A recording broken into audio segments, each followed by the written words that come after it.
Uma mulher denuncia que teve a filha de 6 meses sequestrada pela babá em Valparaíso de Goiás. Mas a suposta sequestradora é a mãe biológica do bebê, Danilo Moreira. Esse caso foi registrado como adoção à brasileira, que é quando a pessoa adota uma criança sem passar pelos meios legais.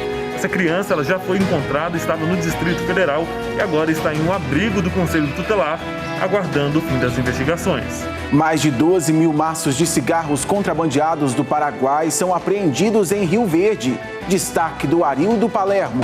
Exatamente, Tiago, os policiais encontraram parte desses maços em um carro. O restante estava escondido em uma distribuidora de bebidas. Daqui a pouco a gente traz todas as informações sobre a apreensão. O pai do prefeito de Três Ranchos morre depois de levar um choque elétrico.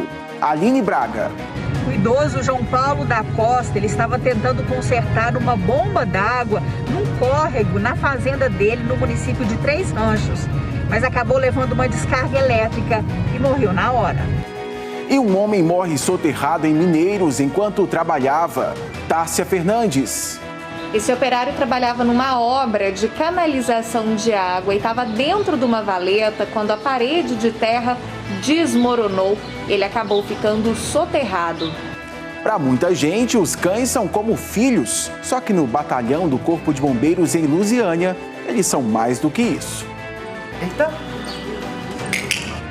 Essas e outras notícias agora no Jornal Anhanguera.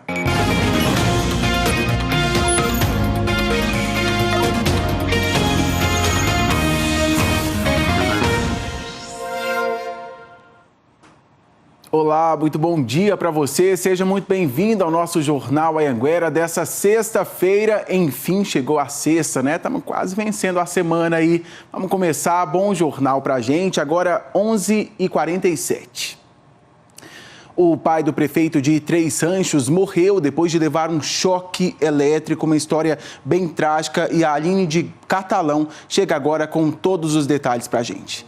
Oi, Aline, boa tarde para você. Bom dia, na verdade, né? Oi, Tiago, bom dia para você e para todo mundo que está acompanhando a gente. Foi uma fatalidade. O seu João Paulo da Costa, de 62 anos, era um idoso bastante conhecido lá em Três Ranchos. Ele é pai do atual prefeito, que foi reeleito no último domingo, o Hugo de Leon. A cidade está bastante triste, bastante consternada com tudo isso que aconteceu. O seu João da Costa, ele estava na fazenda da família e teria ido consertar uma bomba d'água que fica no córrego, nos fundos da propriedade. E foi aí que ele levou a descarga elétrica e infelizmente acabou morrendo. E foi o filho dele, um dos filhos dele, que percebeu que o pai não voltava para casa lá na cidade e resolveu ir atrás na fazenda, e ele chegou lá e infelizmente o pai já estava morto. O velório está acontecendo neste momento na casa de velórios lá de Três Ranchos e o enterro deve acontecer às 3 horas da tarde. Tiago, a gente deixa aqui os sentimentos para toda a família do seu João da Costa lá de Três Ranchos. Que fatalidade, hein, Aline? Obrigado por sua participação, bom trabalho para você. A polícia de Valparaíso foi chamada para investigar o sequestro de um bebê e aí descobriu um caso de adoção ilegal. Quem vai explicar essa confusão para a gente é o Danilo Moreira, direto de Lusiânia. Oi, Danilo, bom dia para você.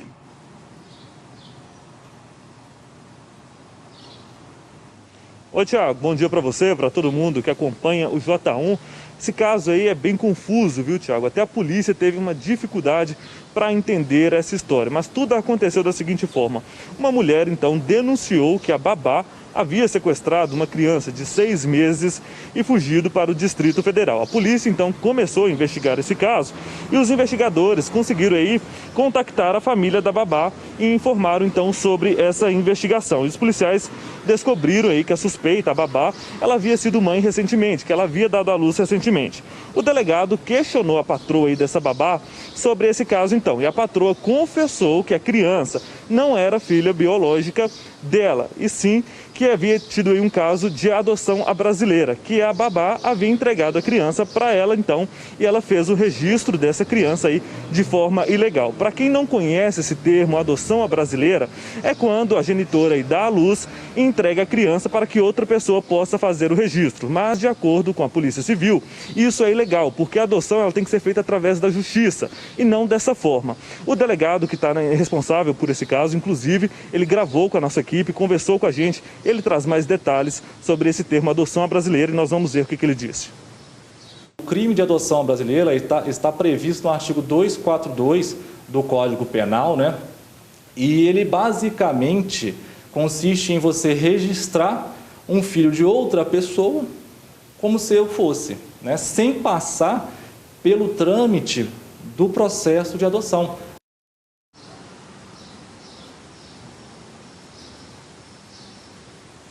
Essa criança ela já foi encontrada, estava no Distrito Federal, agora ela está em um abrigo do Conselho Tutelar.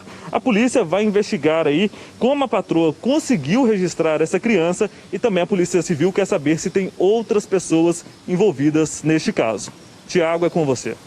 Ô Danilo, é óbvio que a polícia vai investigar tudo certinho, mas se for essa história mesmo, as duas estão completamente erradas, né? A gente segue acompanhando essa história. Obrigado por sua participação.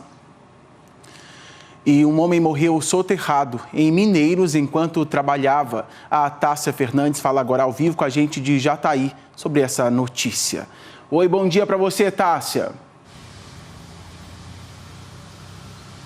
Bom dia para você e para todos, Thiago. Pois é, esse acidente foi no bairro Leontino, em Mineiros. Esse funcionário, Fernando dos Santos, que tinha 43 anos, ele trabalhava na abertura de valetas para canalização de água e ele estava dentro dessa valeta, numa profundidade de aproximadamente 3 metros, quando o barranco desmoronou. Para retirar a terra que ficou sobre o funcionário, foi usada a própria retroescavadeira que estava fazendo essa obra. Mas ele já foi retirado dali sem vida. O corpo foi encaminhado para o IML e o laudo do IML com a causa da morte deve ficar pronto em 10 dias. Um outro funcionário que também trabalhava nessa valeta conseguiu sair sem ferimentos. Uma equipe da Polícia Técnico-Científica esteve no local do acidente para fazer uma perícia e agora a Polícia Civil vai investigar se foi descumprida alguma norma técnica, se teve aí alguma imprudência que facilitasse o desmoronamento desse barranco. O funcionário Fernando dos Santos, ele era de Alagoas, mas já morava em Mineiros há muitos anos. O corpo dele foi velado e enterrado no município hoje de manhã. Ele trabalhava nessa empresa desde o meio do ano. É uma empresa que presta serviço para a prefeitura, uma empresa terceirizada, o SAAI, que é o Serviço Autônomo de Água e Esgoto. Tanto o SAAI quanto a prefeitura disseram em nota que lamentam o acidente, que estão prestando toda a assistência à família da vítima. Fica os nossos sentimentos também. Tiago. Quanta tragédia, hein, Tássia? Obrigado por sua participação. Até mais. Olha, a polícia continua levantando o histórico do jovem que matou a japonesa em Abadiânia. O rapaz já cumpriu medida socioeducativa por ter se envolvido em outros 2 casos quando ainda era menor. O Emerson Ferreira chega agora com outros detalhes para a gente sobre esse caso. Com você, Emerson, bom dia.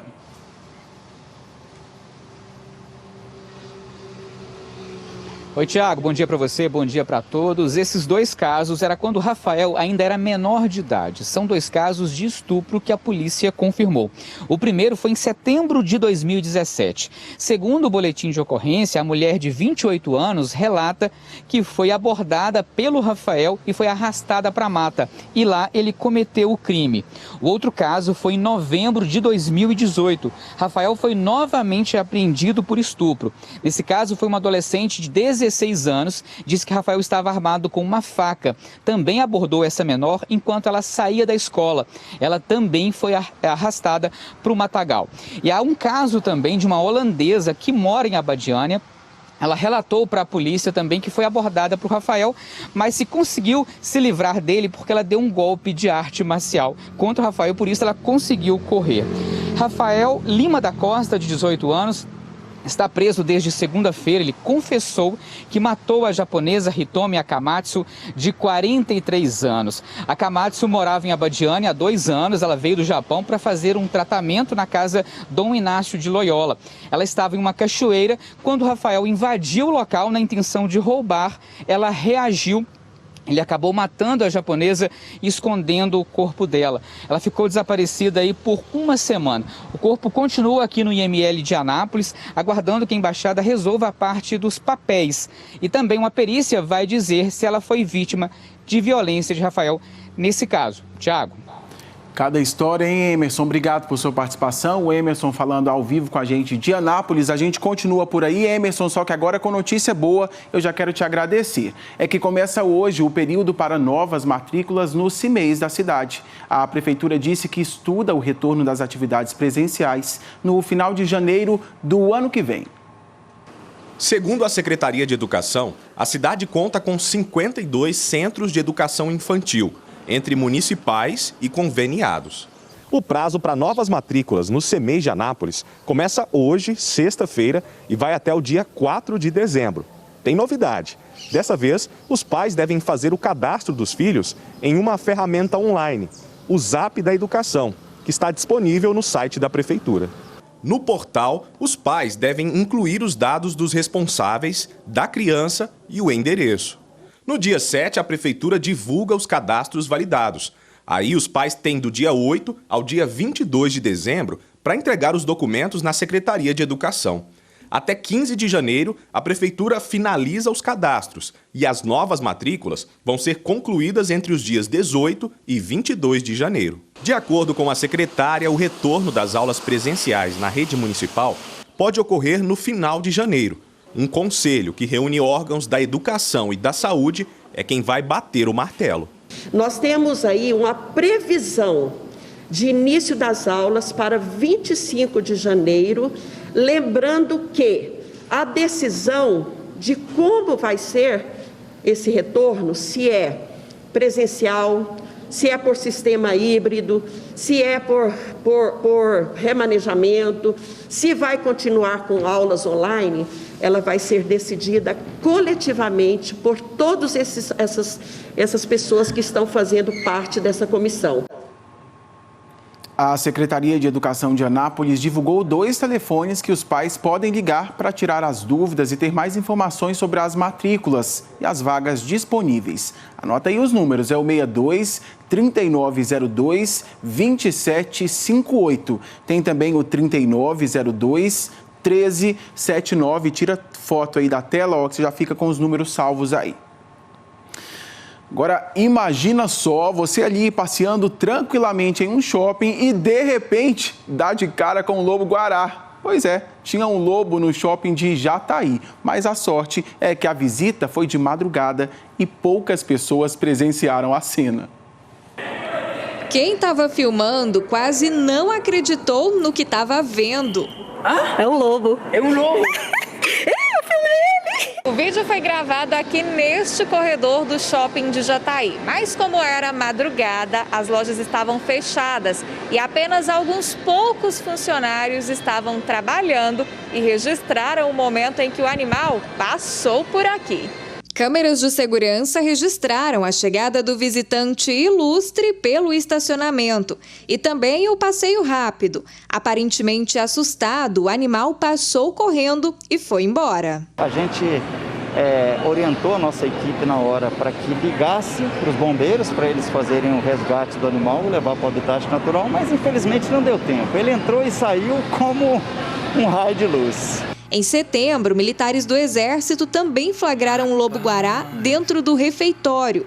O animal estava fugindo do barulho de viaturas que tentavam apagar uma queimada que atingiu a área do quartel. Apesar de ser muito útil na carteira, imaginar o lobo-guará de verdade passeando pelo shopping assusta muita gente. Com certeza eu ficaria bem assustada, mas aparentemente eu tenho uma corajosa em casa que acharia ótimo encontrar esse lobo. O que você acharia, Cat, de encontrar um lobo? Ótimo. A Cat é bem corajosa, né? Certamente eu também sairia correndo. Hora dos abraços aqui no Jornal Anhanguera. Já mandou o seu? 62985455555. Oi, Tiago, boa tarde. Manda abraço para nós. Olga e meu esposo Leone. Te assistimos todos os dias. Você é muito atencioso. Obrigado, minha querida. Abraço para vocês dois. Somos Murilo, Carol e Carlin Catiaia. Abraço para os três. Aqui em Goiatuba não perdemos um só dia do jornal. Parabéns, Tiago. A gente fica muito feliz. Obrigado, viu?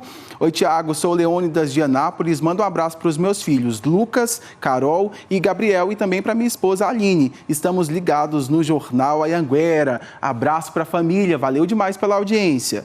Oi, Tiago. Boa tarde. Sou Cleiton Ricardo. Moro em Araporã, Minas Gerais, e não perco um só Jornal Anhanguera. Manda abraço para minha esposa Hilda, fazendo moral com a esposa. Abraço, Hilda. Daqui a pouquinho tem mais abraço para você, porque agora eu preciso correr para o intervalo. 12:00 em ponto. A seguir, em Rio Verde, policiais da Companhia de Policiamento Especializado apreenderam mais de 12 mil maços de cigarros contrabandeados do Paraguai. Antes do intervalo, o Natan de Itumbiara vai me ajudar a chamá-lo. Olha aí. Jornal Anhanguera volta já.